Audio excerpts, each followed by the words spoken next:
But guys, let's turn our attention to the San Antonio Spurs because it's been a journey for center Luke Cornet, who recently joined the Spurs on a 4-year deal worth $41 million. Cornet settled on the number 7 because, in his words, quote, "I just hope to be a third of the player that Tim Duncan was." Cornet joins a young crew hoping to take the next step towards a championship next season, but how close are they to getting there?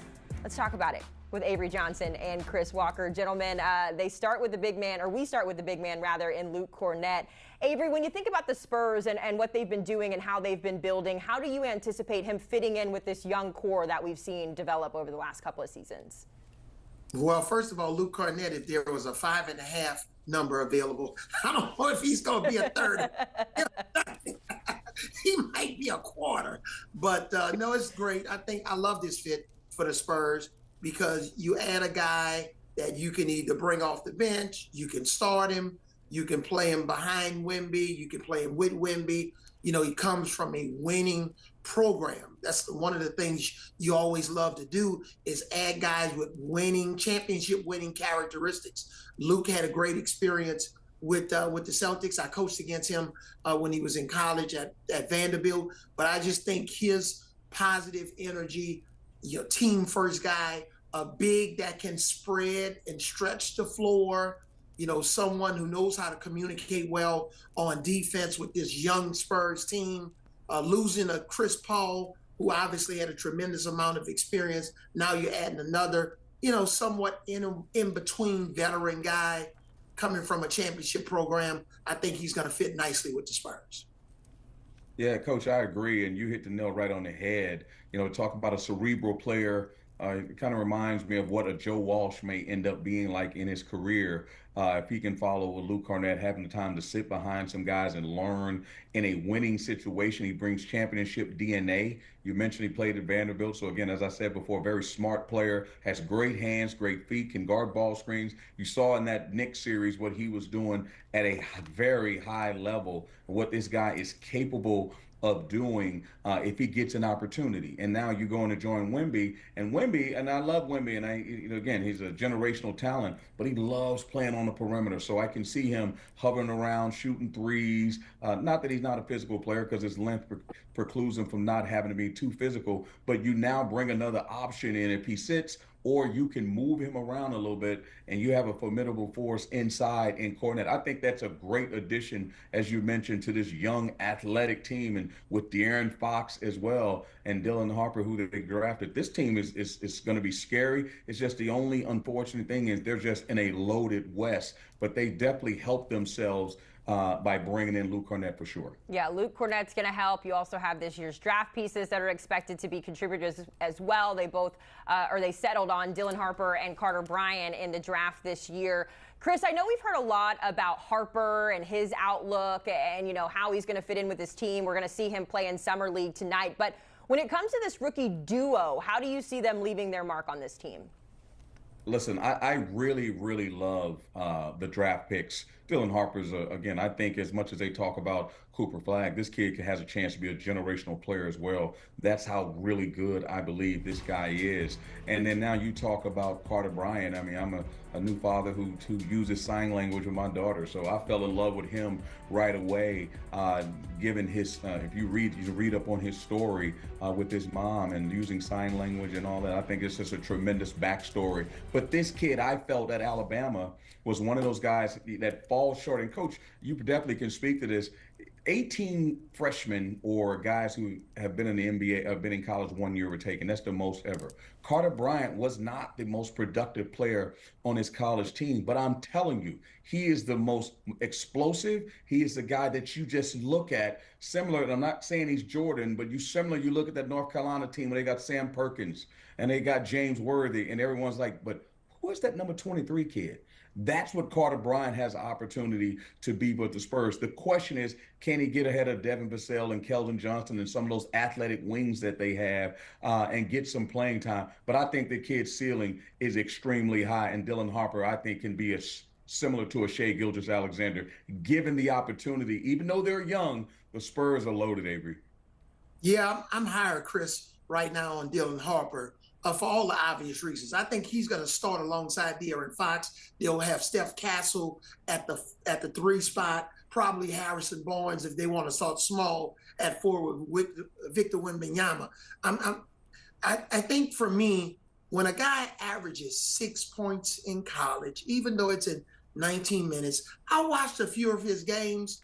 I want to see if he can crack the rotation because he's not better than Keldon Johnson today. He's not better than Devin Vassell. So we'll see if the Spurs can develop him. Maybe they're thinking down the road with him for years 2, 3, and 4. We'll see if he's on the big team or if he spends time in the G League to continue his development. But I don't know if this is a player that the Spurs were thinking is going to be a big piece of their 8-man rotation, especially early in this season. There's just a couple of questions that we're looking at, right, when it comes to this Spurs team, because both of you have said on paper that this team has the chops to make some noise. We kind of saw glimpses of that last year before the injury to Victor Wembanyama, and now it seems like, Avery, there's some questions, not questions like bad questions, but Mitch Johnson stepping into the full-time role as head coach. It's just a little bit different than being the interim there. When you think about the responsibility he is facing, taking over for a Greg Popovich, who we all know has left a lasting impact on the NBA, he's still going to be around, just not coaching. But what are those pressures that Mitch is facing right now as Mitch Johnson takes over as the head coach? It's insurmountable pressure. And Chris, you know this. When somebody takes over for Phil Jackson or Bill Belichick, you're taking over from legends. And normally, you know, that guy that takes over, it's a tough transition.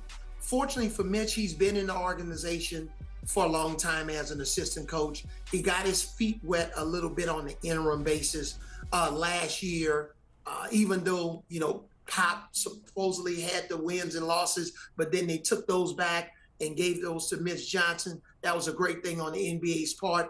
Mitch has a relationship and built that relationship as an assistant with the players. So that gives him a little bit of a leg up more than a new guy coming in, taking over for Greg Popovich. So I think his best chance is because he's built some real relationships. But it's big shoes to follow. He's got to figure out, does he want to start Victor Wembanyama, you know, at 5? Does he want to start him at 4? He's got some big decisions to make. And when you're the full-time head coaching guy in that hot seat, you know, it's the hot seat. You're not friends with the players anymore. You're sitting in the big boy chair.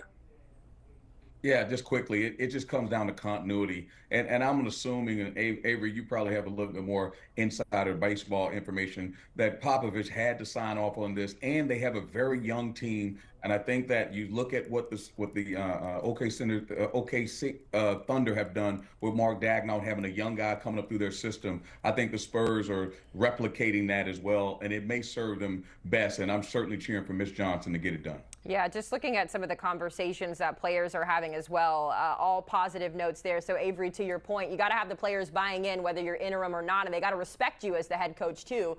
I think the good news for Spurs fans is that you can only go up for here, right? Like, it wasn't a great year last year. They missed the postseason for a 6th straight season. Chris, I'll come to you first here. Do we finally see them snapping that streak when it comes to San Antonio? Got to play in. I mean, I got them in the play-in. Okay.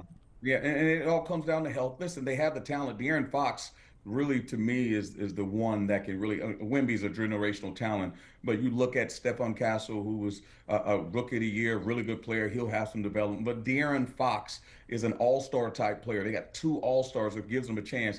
But that West, and Coach may disagree, that West is just so loaded. I mean, we're talking about the Lakers, like the Lakers are going to finish in last place. They're going to be really good. The Rockets are going to be, the Nuggets. I mean, they're just, the Warriors. I mean, it's just going to be so many teams that are so good. The question is, and I hate to say this because we just gave him his flowers, but the question is, can Mitch Johnson handle this responsibility? Because they have talent. They do not. There's not a lack of talent in this team. The question is, can they get over the top and win those tough games in that 82-game series? I still land them in the 9th or 10th spot trying to get into the playoffs. Yeah, that's consistent with my opinion. And quickly, here's what I say. I'll say that the Spurs are going to leapfrog Sacramento into the play-in. I don't have Sacramento making the playoffs.